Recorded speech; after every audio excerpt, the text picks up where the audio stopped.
Okay, so I know this is gonna ruffle some feathers, but it is not normal for people to be reading super spicy books basically every single day. Okay, obviously, you know, I'm just kidding. So anyone who thinks that, you can go ahead and scroll away. This is not for you because I'm going to tell you how I determine the spice level of my books from 1 pepper to 5 peppers, and then some examples at each of those levels. Starting off with 1 pepper, Funny Story by Emily Henry, or a few of her other books are 1 pepper books. Really what this means to me is there is a presence of and it is clearly happening, but it's not being described in vivid detail, and it's really not at all central to the plot. These books lean more on the romantic side of the genre without explaining anything in detail. Then I would describe 2 peppers as there is a clear presence of sex, and it is happening and it is being described, but it's not all over the book, and it's very intentional to the plot and to the relationship. I would say a lot of Kennedy Ryan books are like that, like the Skyland series is very much like 2 peppers. It is being described, it is there, but it's not super descriptive.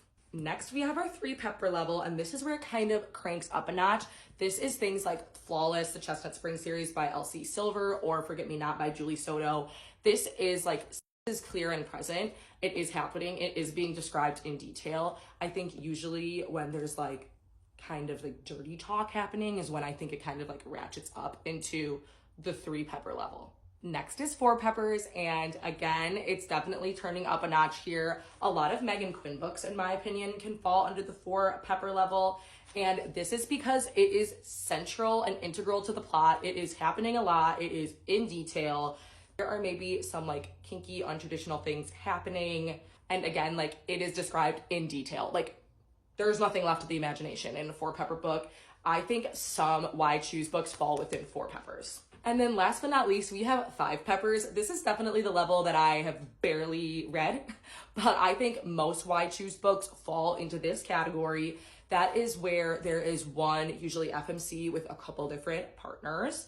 I would say an example of this would be the Ruthless Boys of the Zodiac series, or Pucking Around, Faking with Benefits, or even some really popular dark romance books on TikTok, like The Ritual and those books. Those I think fall under 5 peppers. And that's where there would be no book without the spice. Let me know what you think of my rating and if it's any different than how you rate spice.